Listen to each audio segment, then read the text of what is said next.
Yeah, it just snapped. That's the cable that snapped while I was driving. So here's the deal. The other day, Tyler was on the highway when the speedometer on our 50-year-old car suddenly dropped to 0. At the same exact time, the car started making this weird clicking noise, and we immediately thought, yeah, we definitely broke something. After a little digging, we learned this car uses a mechanical cable to measure speed. There's a cable that runs from the undercarriage of the car through a grommet to the dashboard, and somewhere along the way, that cable snapped. So now we have to figure out how this whole system works and somehow replace the cable ourselves, hopefully without breaking anything else in the process. So here's what's happening behind the scenes. Deep in the car, near the gearbox, there's a spinning mechanism connected to the wheels. As the car moves, that mechanism rotates faster and faster.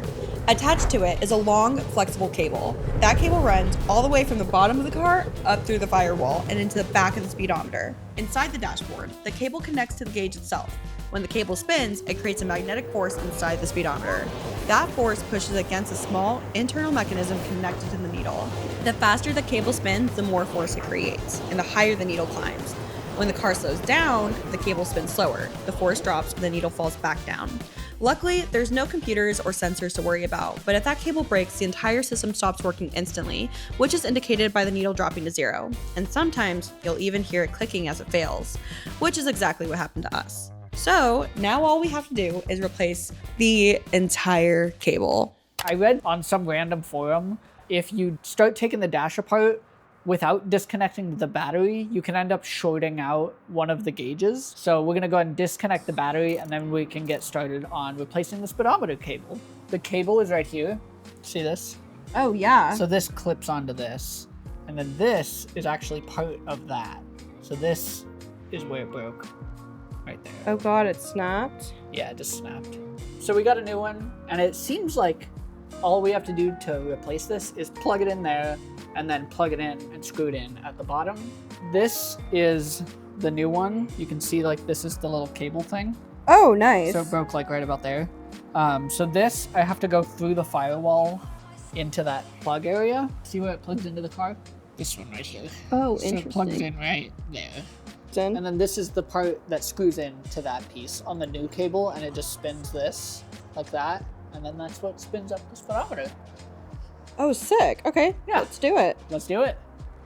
Hello, everyone. This is a really awkward angle. Hi, Tyler. Hello. So you're gonna plug. You took my gloves. I did take your gloves. Everything's a tripod.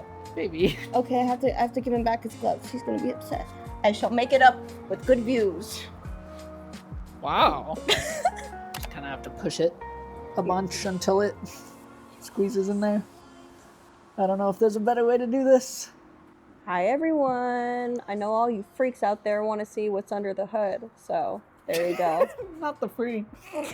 You look like you're in an arm bar, and I feel so helpless. Like it. I got it. You got it? Yeah. So I was about to plug it in, but then he was like, stop!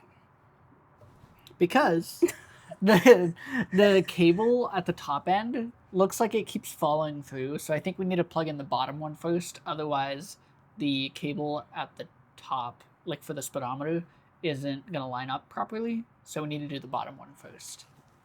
I'll show you how it's looking. So he already took out the dash. Lovely. What an angel.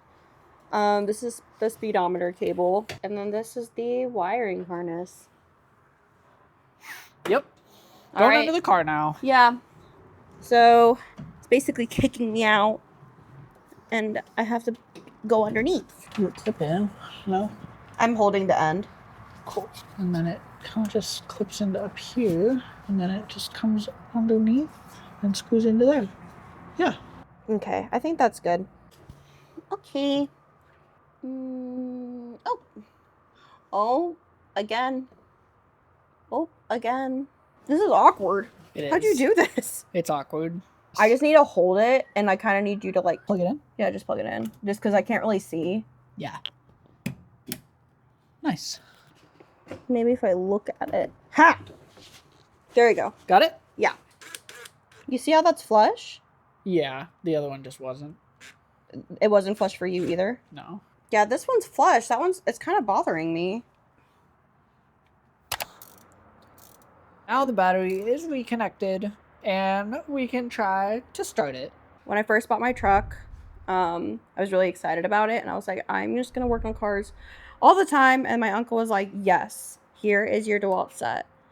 And this was my little sweet 16 gift. And lo and behold, I have used it for more than 10 years. Yes, I'm 27 now. So happy over 10-year anniversary to my sweet, sweet little DeWalt set. To test it, we would have to drive it. So we could go for a little drive. We could go for a little drive. Hello and hello and hello. We are going to celebrate the craziness of the speedometer celebration with some tacos. Tacos. Tacos! Tacos.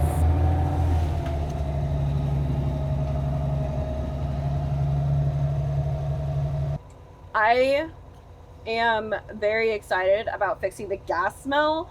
I feel like Tyler and I have had to like time when we are driving the FJ40 around when we are okay to have headaches, which is obviously horrible. I feel like whenever I am in this car and we're driving, I'm like rolling down the window. Yes, this is how I'm rolling down the window. And I'm sticking my head out for dear life. I'm like, please, please, I need to breathe. I need to breathe. Speedometer works! Yay! Let's go! We did it! We fixed it all by ourselves. Yes.